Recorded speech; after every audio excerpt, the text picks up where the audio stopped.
300-pound dudes tackling you on a frozen field, the last thing you want to do is stay out there. Believe me, the Rams players were thinking about the jacuzzi at their team hotel, that they find it laughable, but more laughable if they totally disregard the trade whatsoever. This guy has transformed the balance of power in the Eastern Conference. And you could argue the entire defense is going to be absolutely ferocious next year. But if your number one priority is to win a Super Bowl, then J.J. Watt is making a grave mistake. To ride this Chad Henne experiment for an entire game, I might need a whole bottle of Hennessy just to get through that. Guy who's won 8 division titles, who's made 5 AFC championship appearances, who's reached the Super Bowl 3 times and has won 2 Super Bowls for this organization. Aaron Rodgers has only won 1 Super Bowl with Green Bay. Drew Brees has only won 1 Super Bowl with New Orleans. There's only 13 quarterbacks in NFL history that have won multiple Super Bowls, and Big Ben is one of those individuals.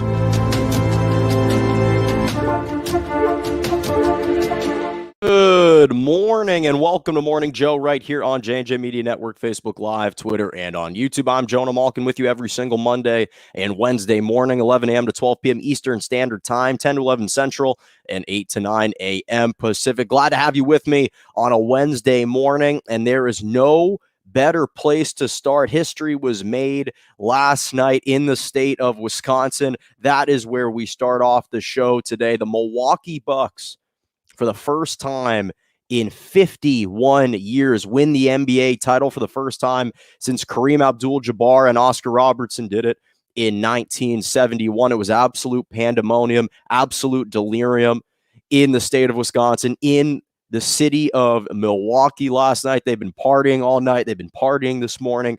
I've got friends in the state. I've been texting. It's been an absolute moment of jubilation and joy for a city that's been deprived of a championship for so long. And there's a reason why NBA titles are so hard. There's a reason why players always say that you have to give your blood, sweat, and tears to win an NBA title. Because it's grueling. It's absolutely exhausting. It drains you mentally, physically, emotionally. It's taxing. You have to empty the tank night in and night out. It's supposed to be hard.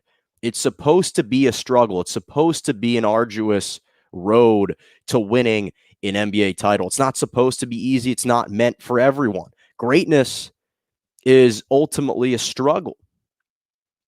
It takes time to percolate. It takes time to develop. It completely exhausts everything that you have. You should feel exasperated when you win an NBA title because that means that you left everything out on the floor. The image that personifies that is last season with Jimmy Butler at the end of Game 5, where he's leaning over in total exhaustion against the Lakers in Game 5. That's what personifies reaching this stage. And greatness is not meant for everyone. And greatness was on display yesterday with Giannis Antetokounmpo. That performance last night for Giannis Antetokounmpo, he was absolutely gassed yesterday. He was gasping for air, trying to come up for air every couple of minutes. The guy left his soul, gave everything he had to this NBA Finals and to this Game 6 performance. And not only did all the years of hard work, all the time that he spent in the gym, overcoming the shooting obstacles, all the criticism in his direction, and it culminates in an NBA title and the ultimate coronation, being named the Finals MVP.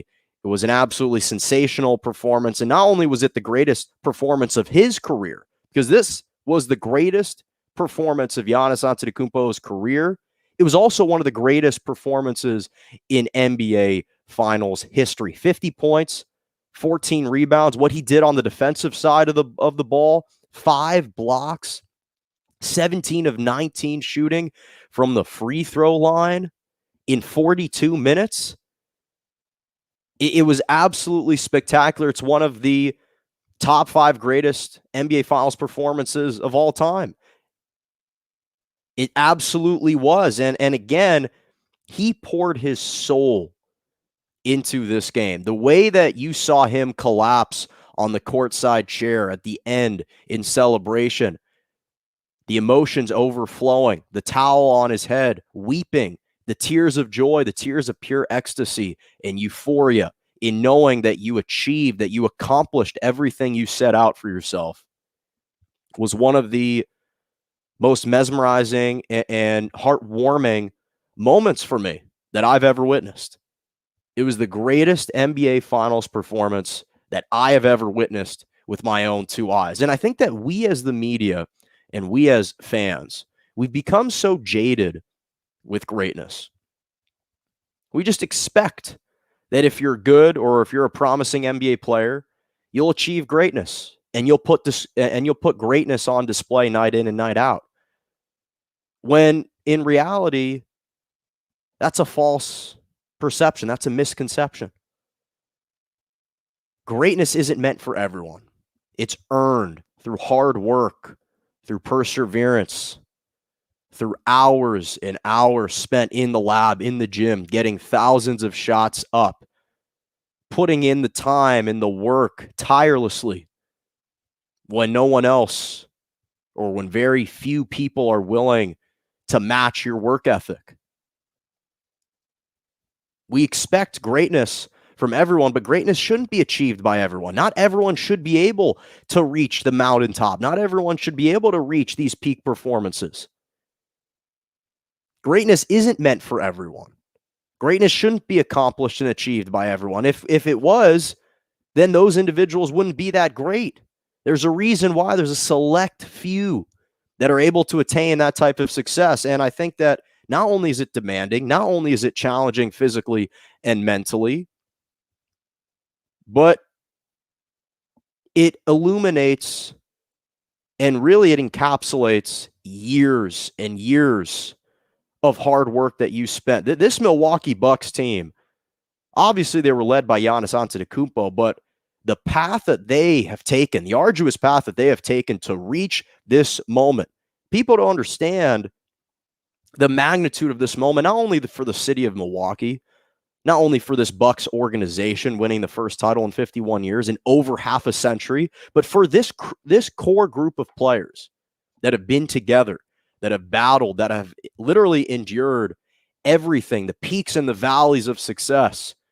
The first 4 years of Giannis and Chris Middleton, this core duo, when they reached the playoffs, they were bounced in the first round. The first 4 times they reached the playoffs. Their 5th go-around, they were the 1 seed in the Eastern Conference. They lose to the Toronto Raptors in 6 games. They won the first 2 games, lost 4 straight. Last year in the bubble, they got upset by the Miami Heat in the 2nd round. This is a team that has taken a toll, that has had to overcome, that has had to endure all the criticism. They should blow this team up. And the greatness that was displayed by Giannis to lead this team yesterday cannot be understated. It has to be underscored, the performance that he laid out last night, the way that he was aggressively driving to the basket, just rampaging and barreling over defenders, taking on DeAndre Ayton, just running downhill in control, aggressively attacking the rim. They had no answers for him. They had absolutely no answers for him. And the biggest area of weakness in his game, according to people, was the free throw line. And he embraced that challenge, went to the free throw line 19 times, made 17 of them, shot it just a tick below 90% from the free throw line. When coming into the game, he was shooting 55% from the free throw line. And what's more impressive is not just the fact that he did it on the offensive side. It's impressive to drop 50 points, but what he did on the defensive side of the ball is what stands out and what's prominent here. The 5 blocks that he had were all sensational blocks. They were not gimme blocks. They were chase down blocks. They were challenging. He was contesting every single shot. The effort was championship effort. He's always had championship effort, and finally it was put on display in the biggest moment, in the highest leveraged moment, and that falls down. The highest leverage moment of his career. 5 blocks. 5 blocks, contesting every single shot, challenging every single shot. It was absolutely sensational. That was what was impressive to me about his performance, was that he was doing it on both sides of the ball, both sides of the floor. And he set the tone on the very first play and the very first bucket of the game. The first score of the game, how did it start? Mikal Bridges drives to the rim. Giannis swats it away, takes it coast to coast on the other end, and scores a layup. He set the tone, and that was kind of an omen and a harbinger for what was to come. I mean, it was an auspicious start for Giannis in what would be the most memorable night of his career. And all we hope for in games of this magnitude, Game 6 of the NBA Finals, all we hope for as NBA fans is a competitive game. That's all we can hope for. We weren't sure if we were going to get that. We were not sure if we were going to get a competitive finals game. Given the momentum that Milwaukee was riding, no one could be certain. And you could feel the nerves. And the tension in the Fiserv Forum. It was palpable. It was tangible.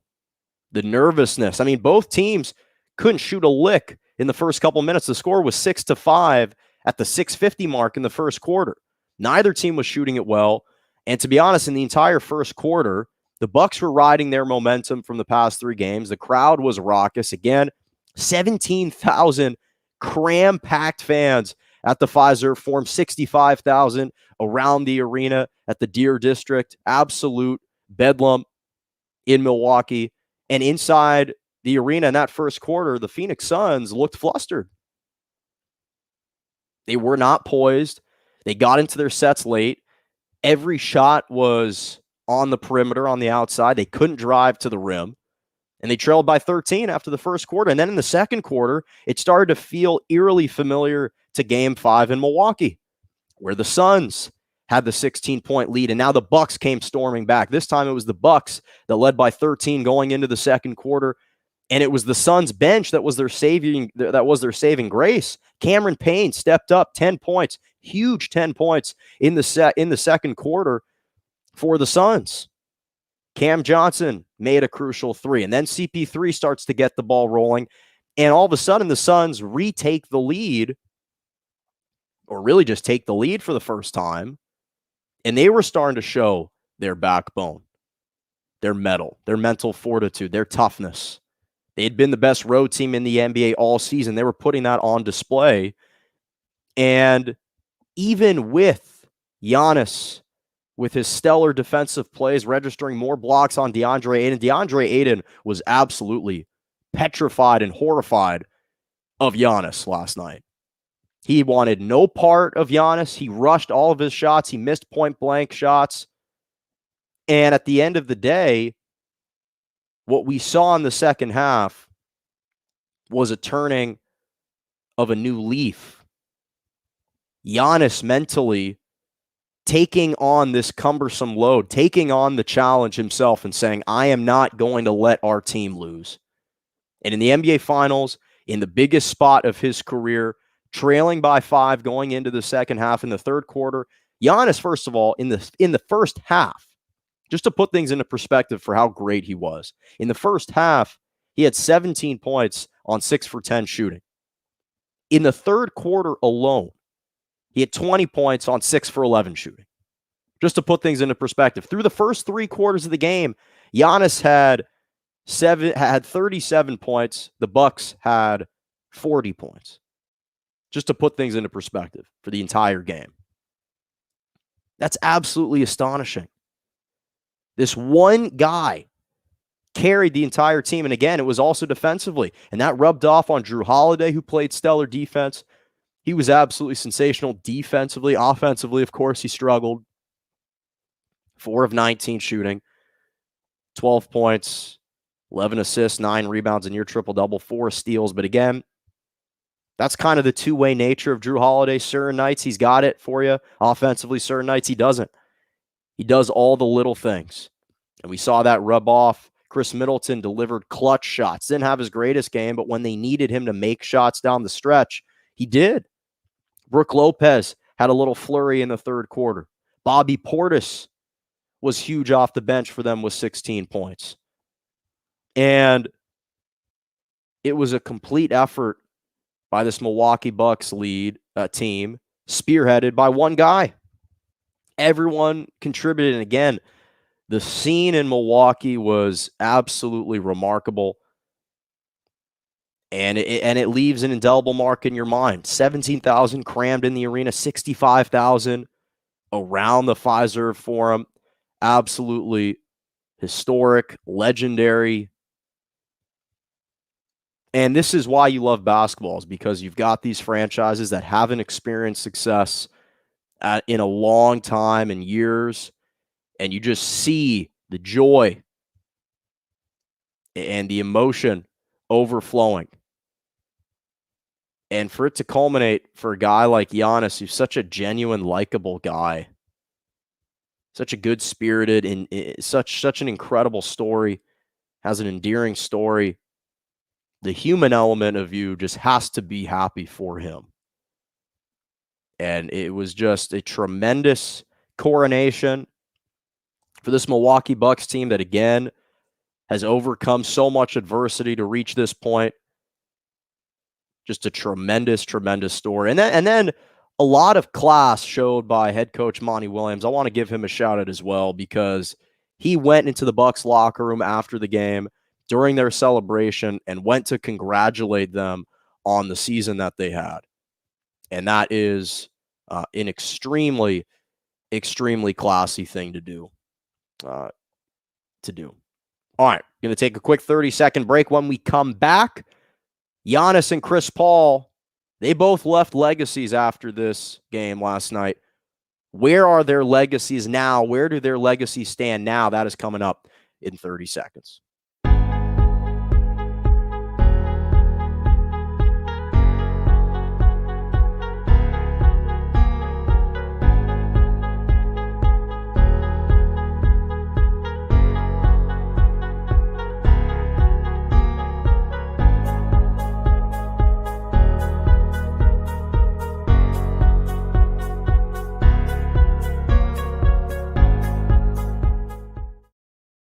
And welcome back, Morning Joe, right here, J&J Media Network, Facebook Live, Twitter, and on YouTube. Jonah Malkin with you every Monday and Wednesday morning. So naturally, the question shifts to, well, what is Giannis Antetokounmpo's legacy after winning the NBA title yesterday and winning his first Finals MVP? Because naturally, that's where the narrative shifts. And whenever we think about a player and we measure a player's success and we measure a player's legacy and we take a look at it, there's always one main factor and trait that we consider. How did you perform in the highest leverage moments and the biggest stage of your career?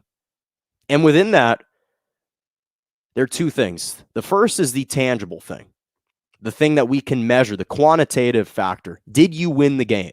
Because at the end of the day, as much as we commend great performances, if they end in losses, they're not as memorable as the wins. So did you win the game? And the second thing is, how did you perform in that winning effort? The intangible side.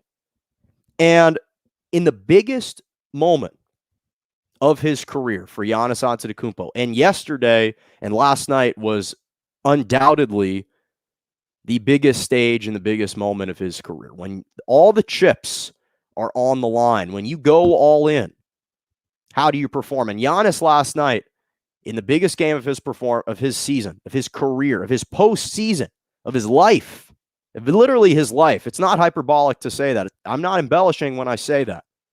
Drops 50 points, 14 rebounds, 5 blocks on 61% shooting in the biggest game of his career, 17 of 19 from the free throw line. For the entire finals, 35 points, 13 rebounds, 5 assists, 2 blocks, 61% shooting for the entire finals. He obviously tied Bob Pettit with his 1958 record for the most amount of points scored in an NBA clinching game in the finals. He's tied for the 6th most points in an NBA Finals game, period. And I've said earlier how we've become jaded with greatness. We expect that every good or promising player is going to become great. We expect that they're going to put in the hard work necessary to achieve. And the reality is, hard work isn't meant for everyone. And to be honest, players may say that they're striving for greatness, but there's a difference between striving for greatness and guys that can actually achieve and attain greatness. And Giannis attained greatness yesterday, and his legacy has obviously elevated substantially after last night. We just suspect, oh yeah, well, he's an NBA player, so I'm sure he works hard. But that's not the case. What we appreciate the most as people are those that improve, that develop, that evolve every single day. Whatever your craft is, we appreciate those that don't start off refined, that don't start off at their peak performance, the ones that have to actually grind and put in the time to improve and evolve your game. Giannis came into the league as an unknown commodity, drafted by the Bucks in 2013 with the 15th overall pick. Unknown commodity, teenager out of Greece. His mom was selling things on the streets of Greece to make money. Giannis was sleeping inside the gyms of inside some gymnasiums to be able to play basketball. Had he not slept in the gyms, he wouldn't have been able to get into a gym to play. This is a guy that grew up 5 brothers in a small house. I don't even know if it was a house. Might have been more of a shack in Greece.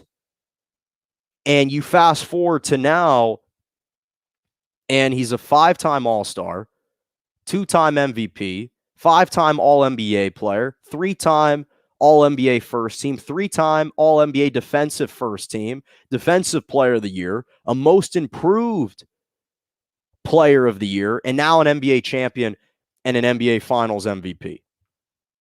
Greatness isn't achieved overnight. It's not meant for everyone, and Giannis has put in hours trying to improve his jump shot, trying to improve his passing ability, trying to improve every single facet of his game. And the legacy that he's forging right now is of a guy that has had one of the most incredible stories of triumph and perseverance that we've ever seen in the NBA. This is a guy that's literally never ran from adversity. He never ran from the challenges, never shied away from the shrapnel of criticism that was heaped in his direction, that was heaped in the Bucks' direction, that he could never win a title with Milwaukee. He needed to leave to achieve success. And now you fast forward to him, and he strings together one of the greatest finals performances of all time, one of the greatest final series of all time. With that performance yesterday, the place that he just catapulted himself into, he's a top 30 NBA player of all time right now. In fact, I would argue he is right now the second greatest power forward to have ever played the game. The only guy that on pure achievements and accomplishments alone would surpass Giannis is Tim Duncan. Tim Duncan is the only power forward right now that you can say on pure accolades and how decorated he is and the fact that he's a 5-time champion. That's the only reason why he's a greater power forward than Giannis Antetokounmpo. Giannis Antetokounmpo is the most talented NBA power forward that we've ever seen. He's ahead of Kevin Garnett. He's ahead of Kevin McHale. He's more talented than Tim Duncan, but Tim Duncan is much more accomplished. So right now, Giannis, I have him as the second greatest power forward. He's a top 30 player of all time in the NBA with this performance yesterday. I think one of the things that I've always embraced and loved about Giannis is not only that he's been carrying himself extremely professionally, that he's such a genuine, such a likable guy, but the fact that he's embraced challenges, he's embraced criticism. We all associate Devin Booker as having that connection and that relationship with Kobe Bryant, how Kobe Bryant told Devin Booker to be legendary. But people forget that Giannis was the first to reach out to Kobe Bryant when Kobe started tweeting at guys, how can I be better? How can I improve? Giannis followed suit. Giannis was the one that reached out to Kobe after he won the most improved player of the year and said, Kobe, what do you want to see me do next? And Kobe said, go be MVP. Giannis becomes MVP. He says, Kobe, now what do you want to see from me? Kobe says, now it's time for you to be an NBA champion. So obviously being legendary is a message that is instilled in so many different guys. But how many of these guys can actually manifest it? Can actually see their hard work pay off? Giannis truly embodies this mantra. I mean, Kobe Bryant, one of my favorite quotes from him, if you're afraid to fail, you're probably going to fail. We ridicule athletes for coming up short, even when they attempt to be great. Kobe Bryant, he's my favorite player of all time. He shot 2 air balls against Utah in his first playoff series, his rookie year. In overtime, they lost. Michael Jordan lost his first 9 playoff series of his career. He was swept in the first round, the first 3 seasons of his career in the postseason. He lost to the Detroit Pistons in 3 consecutive seasons. He's lost in the first round 9 times. LeBron, it took him 9 years to win an NBA title with the Miami Heat. And Giannis has fully embraced this quote from Kobe, because say what you want about Giannis, whether you like him, whether you don't like him, he is unafraid to try shots. He is unafraid to attempt shots. The way that he walked into those 3-pointers last night, the first one that he made, shot it with absolute confidence. That's what he plays with. He is unfearful, and he just continues to embrace these challenges, embracing these opportunities to grow as a player. And that's what I respect most about Giannis, is that he continues to refine and hone his craft in the game, not just in practice. He applies, he visualizes, and he applies all these improvements to the actual game. He acknowledges his flaws. He tries to address them head on. And again, with this title, it's not hyperbolic to say that he's now the second greatest power forward to have ever played the game. And here's the scary thing, and a top 30 player of all time right now. And here's the scary thing. He's only 26.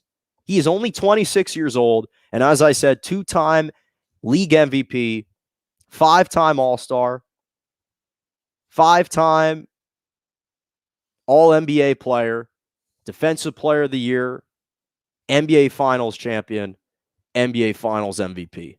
And he's only ascending. He's only scratching the surface. This is just the tip of the iceberg for Giannis. Think about how much more room to grow we know he has. And we're not even him. And we're seeing him play. And we know how much more room there is to grow for him. That's the scary thing. So not only is he just one of the great stories, such an endearing person, such a genuine, likable, amicable guy, appreciates every single moment, such humility, such humbleness that he shows, such reverence for the game. And the beauty is that, listen, his legacy is ongoing. It's fluid. It's evolving. Right now, he's in the fast lane. The light in front of him is green. There's no yellow caution light. There's no red lights in front of him. The tunnel is fully wide open. It's an open road for Giannis right now. Now, transitioning to the other side, to Chris Paul.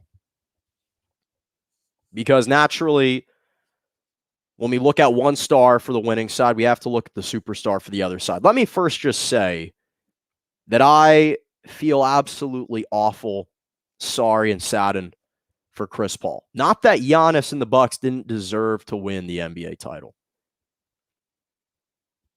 But when you look at guys that have literally poured their heart and soul into their NBA career, 16 seasons for a guy in Chris Paul, who's one of the greatest leaders of all time, one of the greatest point guards of all time, for him to come up short in this fashion, for the biggest moment, the biggest game of his career, for him to actually step up but not have the horses come with him was a true shame. And it was unfortunate to see him come up a little bit short yet again at age 36, because we don't know how many more opportunities, if he'll have any more opportunities in this prominent role to get back to this position. But I will say this about Chris Paul. To me, I think that despite the fact that he lost in these finals, I actually think that his status and his standing among the all-time greats has actually been heightened, that it's been elevated, that it's been enhanced. Because I think what this year finally showed to everyone, people who were a fan of Chris Paul's, people who weren't, it truly illuminated how great his impact is on and off the court. The leadership that he's been showing for years now, finally, I think, has been fully acknowledged and recognized this year. And it's truly admirable what he's been doing. I mean, to think that people are going to suggest that he will be knocked down a peg for reaching the finals and still playing pretty well in the finals is preposterous to me. It's blasphemy.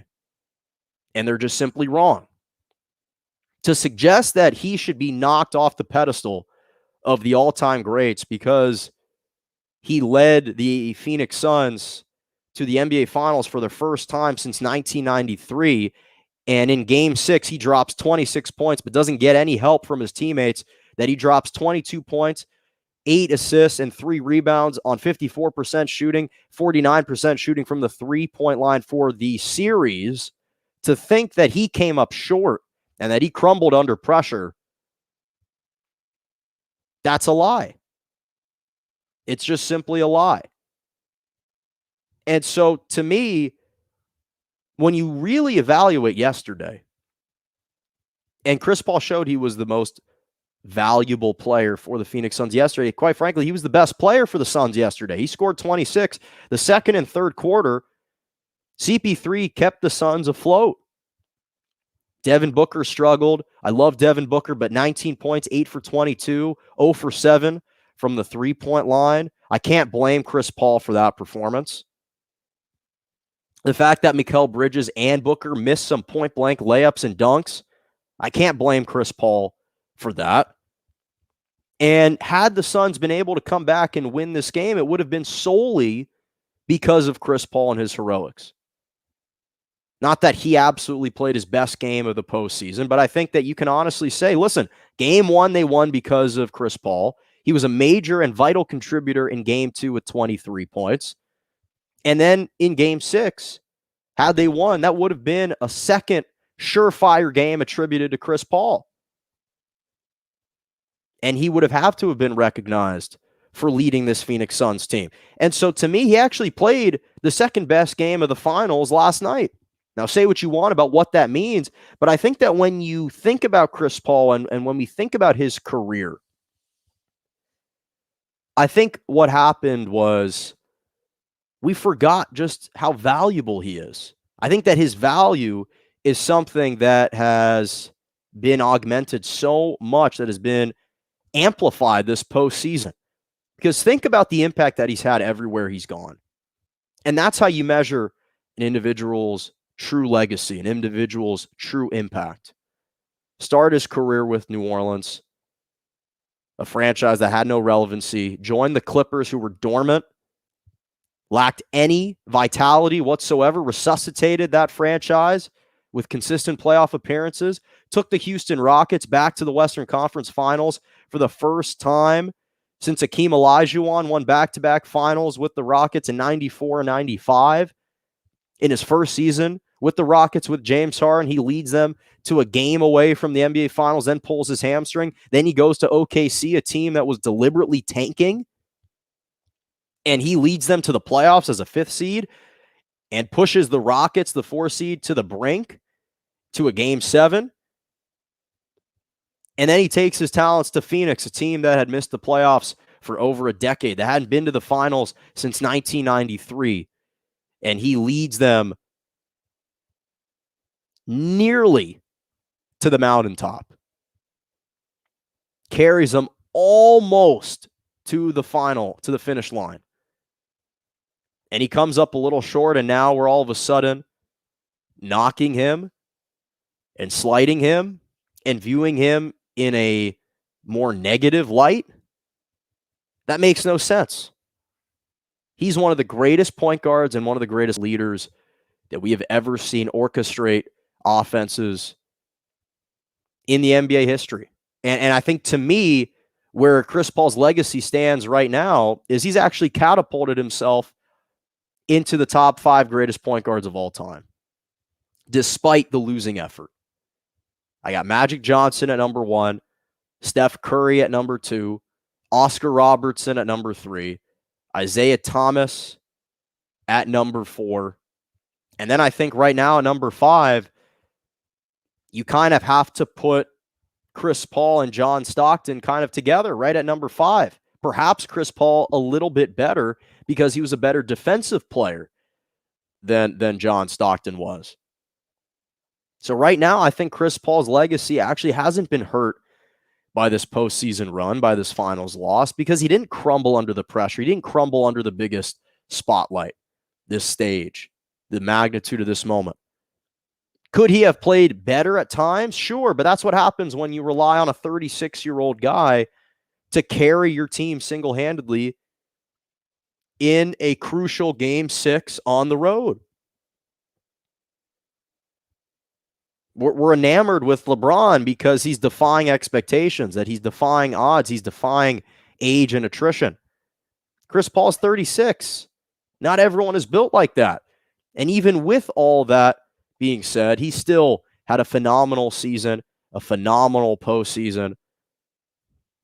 And I think that his legacy has actually been buttressed and, to be honest, has been strengthened and enhanced after this postseason, to be perfectly honest. I mean, I think that had he been able to get a 40 to 45 point performance from Devin Booker paired with what he provided, what he contributed and his production, then I think they probably win that game. I think it's as simple as that. I think they probably win that game. So I want to stick with the Milwaukee Bucks here for a second, because obviously the next legitimate question is, are the Bucks the next NBA dynasty? Are they the NBA's next dynasty, right? And there's no question that this title run for the Milwaukee Bucks has been nothing short of sensational. I've chronicled the path that they have taken to reach this point. The failures, coming up short, getting bounced in the first round, the first 4 playoff series with Giannis and Chris Middleton, losing 4 straight games to the Toronto Raptors in the Eastern Conference Finals 2 years ago, getting bounced in the second round by the Miami Heat in the bubble last year. This team has taken a beating. They've been whipped. They've been shamed. They've been humiliated. And from those struggles and from those heartbreaks, able to persevere, able to break through, finally in 2021. And the scary thing is Giannis is still ascending. And so that's what's incredible and what makes their future so bright is the fact that Giannis is just 26 and he's continuing to get better every single year. And so I want to give them their flowers, their roses, because they deserve it. They are a worthy NBA champion. They absolutely had a tremendous ride and a tremendous season. But the one thing that we know now is that dynasties are so fickle. They are so ephemeral. They do not last a long time. You are lucky, given the age of the NBA right now, given today's NBA, of how much talent there is in the NBA. Player empowerment, player mobility, how frequently teams can trade for guys. One off season is all the difference. We see how short-lived some of these dynasties last. We thought that the Lakers were going to be a dynasty last year when they won the title. And then injuries derailed them this year. And AD and LeBron couldn't stay healthy. And it cost them an NBA title. And all of a sudden, we no longer look at the Lakers as a team that could potentially win back-to-back NBA titles or 3 titles in 4 years. The Cavs with LeBron, when they overcame the Warriors in 7 games, we thought finally Cavaliers are going to be a dynasty. And then what happens that offseason? Kevin Durant signs with the Golden State Warriors. The Warriors, as much as we appreciate and acknowledge and adulate them on the dynasty that they've had, if you really think about it, their dynasty lasted 4 years. So you're lucky if a dynasty can last 3 years in today's NBA. The Warriors literally won they reached the finals 4 straight years. They won in 2014, 2015, lost in 15, 16, and then won back-to-back titles in 2016, 2017. And then they made it, actually, so it really should be 5-year run. Then they lost in the NBA Finals in 2018, 2019. So that was 5 years. And we view that as the longest, most recent dynasty that's ever existed. The days of the Spurs dynasty, of winning 5 titles in 20 years, or the Lakers with Kobe and Shaq winning 3 and going to 4 straight, that I just don't think that's the reality anymore. Players are too agitated. They're too impatient. They want to win now. And so when we think about that, this season was such a unique year, because this isn't to suggest the Milwaukee Bucks weren't worthy of winning the NBA title, because boy, were they worthy. They validated their NBA title. Their stars came out and put on all-time great, historically great and legendary performances. As I've said, Giannis, absolutely sensational with his finals performance, especially in Game 6. Chris Middleton delivered clutch shots. Drew Holiday was a great two-way player, maybe struggled the majority of the finals offensively, but defensively, he was a hound, playing hellacious defense, full court defense on Chris Paul and Devin Booker. So they are worthy of being the NBA champions. But with that being said, even with all of that, the reality is injuries did play a factor. And they really determined the outcome of a lot of these series this year in the NBA playoffs. That's the reality. It's inevitable. It's inarguable. And I think that injuries played such a big role, such a more prominent and noticeable role in this year's NBA playoffs than they have in other NBA playoffs. And so when I think about the Milwaukee Bucks, and so if our definition of the Milwaukee Bucks is, hey, are they going to reach the NBA Finals and win another championship or 2 with this core group? I don't know if they are. They're not even favored to come out of the East next year. The reality is, I thought that the Brooklyn Nets, had they not gone injured, probably would have beaten the Milwaukee Bucks this year if it wasn't for injuries. And so when you look at the NBA landscape, the Brooklyn Nets will be back in the Eastern Conference. We don't know what the Lakers and the Clippers are going to look like next year. I thought that both the Lakers and the Clippers this year, had they been healthy, would have probably beaten the Milwaukee Bucks in these finals. We'll never know. But those two teams are going to be back. What is Golden State going to look like next year, getting Klay Thompson back, and what moves they'll make this offseason? The only thing that I will say about the Milwaukee Bucks, so the answer is I don't think they'll be a dynasty. Because the question is, are they going to win 1 or 2 more NBA championships with this core group. I don't think that they will. But if the question is, hey, can this team put themselves in position to reach the NBA Finals and reach the Eastern Conference Finals year in and year out? Well, I do see that, because the Milwaukee Bucks, to me, are the one now consistent team that I have the fewest question marks surrounding. They've got the least questions about them. I know now what I'm going to get from the Milwaukee Bucks. I know that this core group will step up in the postseason. But can I predict for sure that they're going to win? I don't know what the Philadelphia 76ers, what if they trade for Dame Lillard?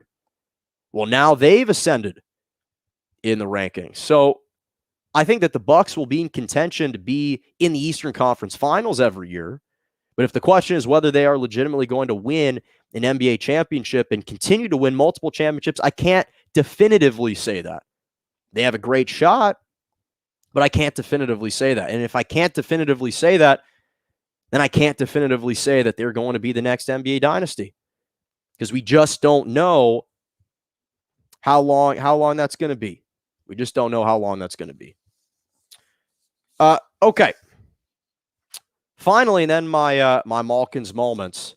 Last night's performance by Giannis was absolutely historic, and I immediately tweeted last night, and it's not hyperbolic, and I'm not embellishing at all when I say that last night's performance was, in the moment, one of the top 5 greatest NBA Finals performances of all time. To me, I actually have it as a top 3 moment. It's the greatest NBA Finals moment that I personally have ever witnessed. Now, again,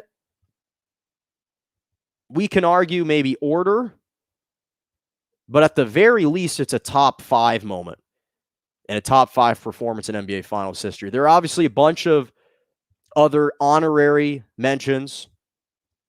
You've got Wilt Chamberlain in 1970 against the Knicks. In Game 6, drops 45 points, 27 rebounds to force a Game 7 against the Knicks. They ultimately lost.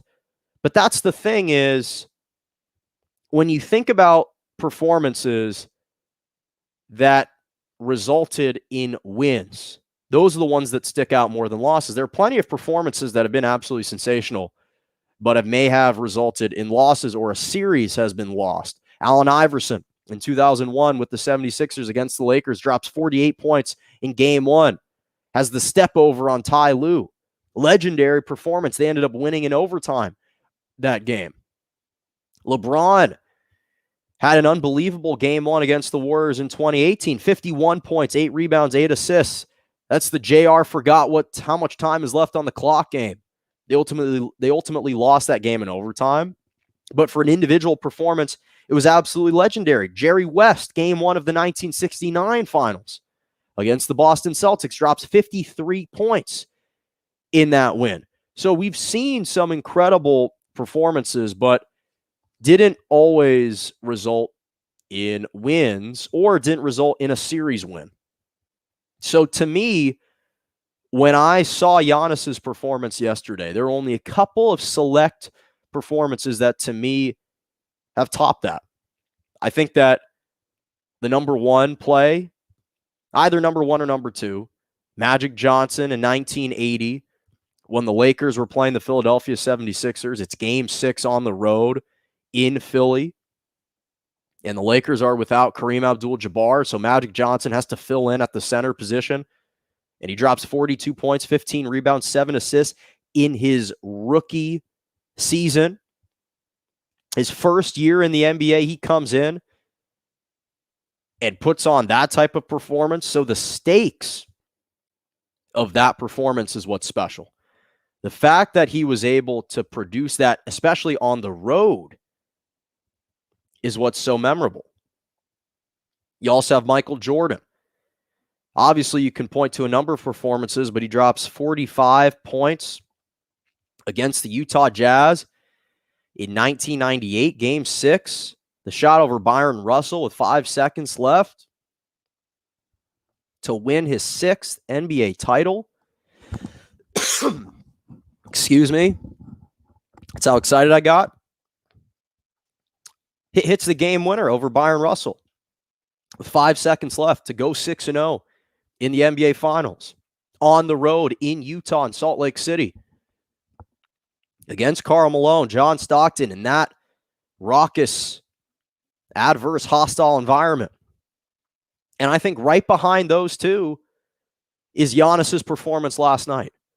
Those are the only two performances that I can say definitively maybe edge Giannis's performance of 50 points, 14 rebounds, 5 blocks, 2 assists, 17 of 19 from the free throw line in a game clinching, in a title clinching game in the NBA Finals to win a championship for the state of Wisconsin, for the city of Milwaukee, for the Bucks franchise, for the first title in 51 years since 1971. And right now, Giannis is the second greatest, and I think with that performance yesterday, that elevated him to the second greatest Milwaukee Buck of all time. By the end of his career, he'll probably have surpassed Kareem Abdul-Jabbar, because I think Kareem will be more known for his accomplishments, obviously, with the Lakers. So, the only, excuse me, wow. I was trying to hold that in as best as I could. Could not at all. Could not hold in that sneeze at all. The only other performance, so those are three. The only other performance, Bob Pettit in 1958, he also dropped 50 points in a win for the St. Louis Hawks over the Boston Celtics. And the reason why that was impressive was because the Boston Celtics had won 11 of 13 possible NBA titles from 1957 to 1969. The only NBA Finals they lost was to Bob Pettit and the St. Louis Hawks in 1958, and he drops 50 points and 19 rebounds. So outside of those, Giannis, his performance to me is a top 3 performance of all time. It's without question a top 3 performance of all time. And the mere fact that it's in this discussion, the fact that it is ranked so highly so far, so quickly right now, puts it in discussion and in contention for the greatest NBA Finals performance of all time. It's possible. I don't know if it will eclipse some of the other performances, but the difference is that, yes, the 50 points is impressive offensively, showing his offensive prowess, attacking the rim. It's mesmerizing to see. But what's more impressive about what Giannis did is what he did on the defensive side of the ball. The 5 blocks, the swarming, the chasing down Mikal Bridges, the multiple blocks in this game, contesting every single shot, DeAndre Ayton getting smothered. That is what was impressive. The help side defense, challenging at the rim. That's what was impressive about this performance for Giannis. So that's kind of where I have this performance as it stacks up with some of the all-time greats. It is right now a top 3 performance in NBA Finals history. You can debate the order, but that's where it's at. Impressive win and performance for Giannis. Final topic of the day, my Malkin's moments. Favorite segment of the moment, or of the show, I should say. And obviously a lot of these are going to be Giannis because, again, Giannis Antetokounmpo not only wins his first NBA championship, his first Finals MVP. As I've mentioned, he tied Bob Pettit in 1958 for the most points in an NBA Finals clinching game, Game 6, 50 points. Bob Pettit did it in 1958. He also is now tied Giannis for the 6th most NBA points or points scored in an NBA Finals game ever, tied for 6 with 50. Not only did he win the NBA Finals MVP, he won the NBA Finals MVP unanimously, which makes him now the 5th international player to win the NBA Finals MVP. Dirk Nowitzki, Hakeem Olajuwon, Tony Parker, and Tim Duncan. And now Giannis Antetokounmpo are the only other guys. He's the 7th player in NBA history to have a 50-point game in the finals, and he's the only player in NBA history with at least 50 points, 10 rebounds, and 5 blocks in an NBA Finals game.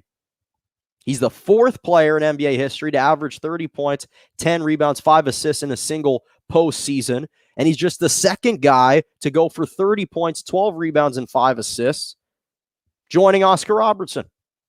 So Giannis was absolutely sensational these finals. Deserves all the flowers, all the credit, all the adulation. Major, major respect to him and the Milwaukee Bucks on an incredible season. And finally, yesterday in the Orioles versus Rays baseball game, it featured the first all-female broadcast team in MLB history. The Orioles play-by-play announcer Melanie Newman was joined by MLB.com writer Sarah Langs in the booth. Alana Rizzo served as the sideline reporter and the on-field reporter. The game was broadcast as the MLB Game of the Week on YouTube. And Heidi Watney and Lauren Gardner hosted the pregame and postgame show. Now, I will be honest, I don't like acknowledging that this is a Malkin's moment, given the fact that we should be progressing as a society where having an all-female broadcast isn't noteworthy, isn't newsworthy, but the reality is we haven't reached that stone yet. So in the meantime, want to give a shout out to them. And I listened to some of it. They did a great job. So glad that we're moving finally in a much more egalitarian and a progressive type of world. Good to see for them. Couple minutes early, but that's all the time that I got for today. Thank you so much for joining me right here on Morning Joe every single Monday and Wednesday morning, 11 a.m. to 12 p.m. Eastern Standard Time, 10 to 11 Central, and 8 to 9 a.m. Pacific. Make sure to like, subscribe to my YouTube page, Morning Joe with Jonah Malkin. Follow me on Twitter, Morning Joe with Jonah Malkin, or just Jonah Malkin. Follow me on Twitter. And as always, I am Jonah Malkin, signing off and wishing you all a lovely rest of your Wednesday morning.